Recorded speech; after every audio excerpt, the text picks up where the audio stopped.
இது குறித்த கூடுதல் தகவல்களை வழங்குவதற்காக தொலைபேசி வாயிலாக இணைகிறார் செய்தியாளர் ரங்கபாண்டி. அவரிடம் கேட்கலாம். ரங்கபாண்டி, இப்ப தமிழ்நாடு, புதுச்சேரி, காரைக்கால் பகுதிகளில் அடுத்த 3 மணி நேரத்திற்கு இடி மின்னலோட கூடிய மழை நீடிக்கும் வானிலை மையம் சொல்லியிருக்காங்க. குறிப்பா எந்தெந்த பகுதியில இந்த அறிவிப்பு? வணக்கம் பூர்ணிமா. வங்கக்கடலில் ஏற்பட்டுள்ள இந்த குறைந்த காற்றழுத்த தாழ்வு பணியானது வலுப்பெற்று இன்றும் நாளையும் தமிழகத்திற்கு மிக அதிகமான மழைப்பொழிவு இருக்கும் என்று ஏற்கனவே சென்னை வானிலை மையம் தெரிவித்துள்ளது. ஏற்கனவே தமிழகத்திற்கு முக்கியமான அதாவது 3 மாவட்டங்களில் ஆரஞ்சு நிற எச்சரிக்கை கொடுக்கப்பட்டுள்ளது. ராணிப்பேட்டை, திருவள்ளூர், காஞ்சிபுரம் உள்ளிட்ட மாவட்டங்களுக்கு. இருந்த போதிலும் கூட தற்போதைய நிலவரப்படி அடுத்த 3 மணி நேரத்திற்கு தமிழகத்தினுடைய பல்வேறு பகுதிகளில் கனமழை முதல் இடியுடன் கூடிய கனமழை பெய்ய வாய்ப்பு இருப்பதாக சென்னை வானிலை ஆய்வு மையம் கூறுகிறது.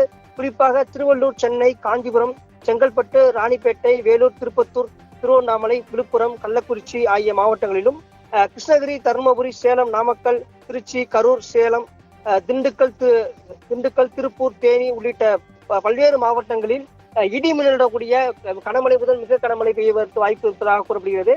ஏற்கனவே இந்த கனமழையின் காரணமாக பள்ளி கல்லூரிகளுக்கு கிட்டத்தட்ட 14 மாவட்டங்களுக்கு விடுமுறை விடப்பட்டுள்ளது. இருந்த போதிலும் கூட நேற்று இரவு முதல் இந்த மழையானது தொடர்ந்து சென்னையினுடைய பல்வேறு பகுதிகளில் பெய்து வருகிறது.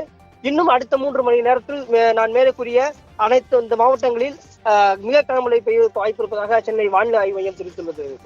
தகவல்களுக்கு நன்றி ரங்கபாண்டி.